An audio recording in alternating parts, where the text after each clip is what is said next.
It's fight night. Let's make some rotisserie chicken legs for the company. And we're going to start with the chicken. I'm just going to sit all that down in the sink. I'm going to take each one of those out, and then I'm going to put them into a nice foil pan I've sat in here. I'm not washing the chicken because they say that can spread bacteria. The next step is going to be to season our chicken. And I'm going to do that today with some chicken shit. And that comes from Big Cock Ranch. Yeah. Anyway, picked this up at my local hardware store. And I feel like it's important to mention, if you have a local hardware store that sells rubs, I'm not talking about Ace or any of those national chains. I'm talking about a locally owned hardware store. Make sure you get in, buy those rubs, buy those grills, buy those accessories from them. Support your local community. So to do that, I'm just going to take this and very generously sprinkle a lot in there. You hear my basset hound in the background. She's groaning. She smells food. Now after I've got that all in there nice and sprinkled generously, I'm just going to mix it up. And then I'll probably sprinkle again when everything's turned over. But I just want to mix this because I'm having to do this one-handed, right? Now off camera I gave those 2 more sprinklings and 2 more turnings just to make sure everything is really good and coated with that seasoning. And then I'm just going to let that sit for probably 15-20 minutes before I go to the grill with it. And when you season over the sink, it just makes for easy cleanup when you're done. So while we're getting everything else rolling, let's make a side dish. Tonight we're going to make a mac and cheese. And here's all the ingredients, and you're going to want to go ahead and pre-prepare 4 slices of American cheese, 2 slices of Colby Jack, which you are going to go ahead and take out of the paper. Just have ready to go for when you need them. You're going to bring your water to a boil so that after that's done and boiling, you can add your shells. I'm going to use 1 box, which is 16 ounces or 1 pound, of salad shells for this macaroni and cheese. Now that water came to a boil and I went ahead and added the shells. I'm just going to stir them around for a second, but I'm also going to add some salt to that water. And I should have actually done that before I started to boil, but that's okay. We can do it later. That's not a problem. While that's boiling, go ahead and get out a ream of crackers and throw it in a Ziploc bag. And before you say, "Shep, it would be so much better if you used Ritz," you're absolutely correct. It would. I thought I had some Ritz, and I didn't. So, Zestas it is. Now comes the fun part.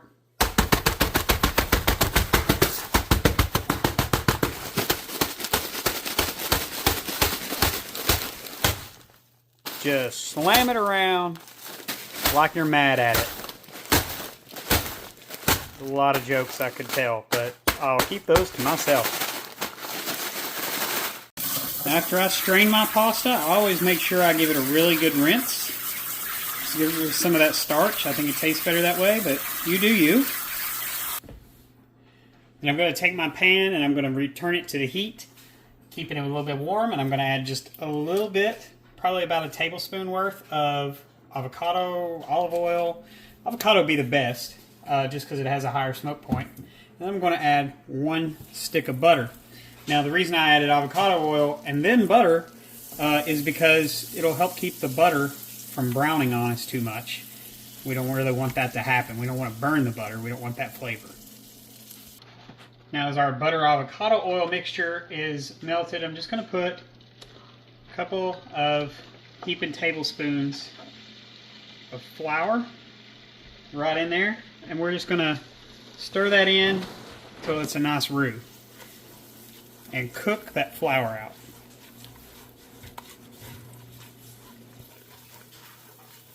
We'll just keep stirring that, cooking that raw flour out, that raw flour taste out. We won't go too long. Now we're going to add 1 heaping spoon of Better Than Bouillon roasted garlic base right into that roux. And I'm just going to try to get it all out of there. It comes off a little better when it's warm, so there we go. And then we're just going to stir that in really, really good. to the roux.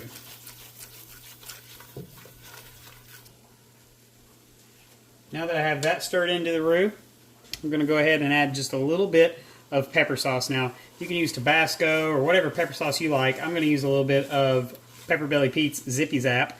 Now, I'm not doing this to make it spicy. I'm just doing it to add some flavor. So only about a tablespoon is all it needs. And I'm just going to stir that on into the roux as well.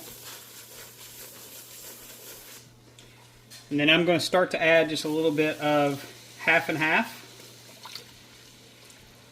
Keep that going. Now it's going to try to turn into kind of like a gravy consistency, and that you don't quite want a thick gravy. You want it to be thick and thin, I guess is the word I'll use. So you don't want it real super thick like a gravy, but you do want it a little thicker than the half and half is naturally. And so we'll just stir that and let that come up just a little bit.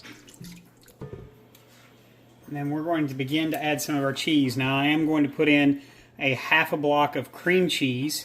I didn't mention that earlier, but that is an ingredient I use. And I'm just going to go ahead, break it up just so it'll melt a little quicker and mix up into this cheese mixture that we're making for the macaroni. And we're going to go ahead and start adding our cheese. Now this will add in and melt a little better if we will just rip it up into shreds as we put it in there. I'm going to add the Colby Jack as well at the same time. And then just start stirring that in and melting that down. Now as you're doing this, you will want to make sure to continue to check your liquid. If it starts to get too thick on you, and it will get quite thick, add a little more of that half and half, or even some milk if you want. Then we're going to add some sharp cheddar, about that much. And we're going to add a little bit of mozzarella, maybe not that much. So probably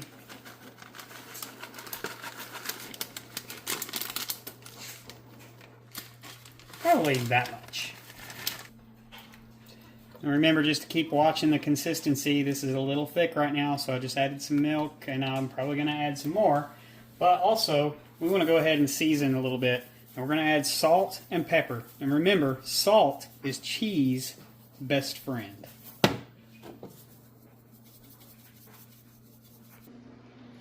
we're just going to dump all of that macaroni right down into the mixture.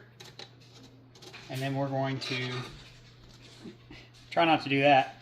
And then we're going to stir that up. And we're just going to get that stirred in. And after we get it pretty well stirred in, it's done, but there are a couple more steps. What you want to do right now is just make sure you go ahead and take a bite. And make sure that it's seasoned the way you want it. For me, it can maybe use a little more pepper. And just a touch more salt. And it's ready to go. And we're going to take and pour that right into a pan that we can put in the oven. I like using these disposable pans. I'm having company and whatnot. Less dishes to do. We will just top that with some of those crackers. Yes, Ritz would be better. But we're using what we have today,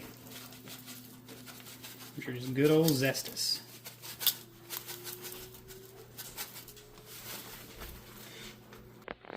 We're going to throw that into a 375 degree oven, and I'm going to let that roll for about 20 minutes, and then I'm going to check on it. All I'm really looking to do is brown those crackers a little bit. Now I've took the time to go ahead and get my coals good and ready for the rotisserie. The rotisserie is going to be good and hot, but we're going to go ahead and start loading that up with our drumsticks.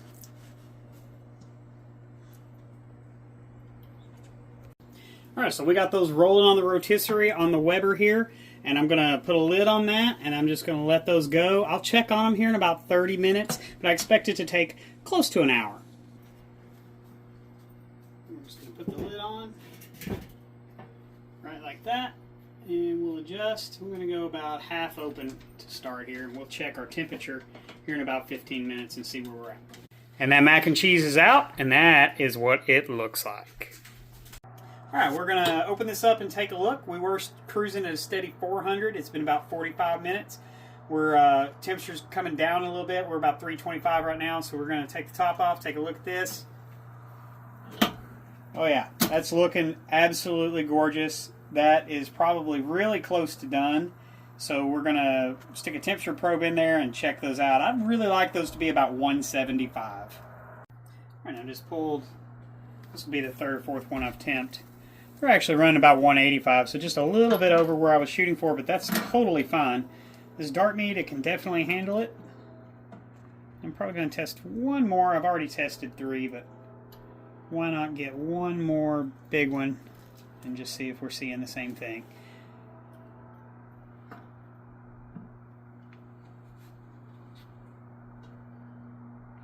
Yeah, we're in the 180s here, so we are good to go. We're going to pull this off, and we're going to serve it for dinner. All right, and we're going to go ahead and dish out a little bit of that beautiful mac and cheese. Whoops, and we're going to get it all over the stove as we do that. So there's that. It's not the most beautiful plating in the world, but it will work. And then we're going to go ahead and give that to Grace, who is going to taste test this and tell us what she thinks. Yeah.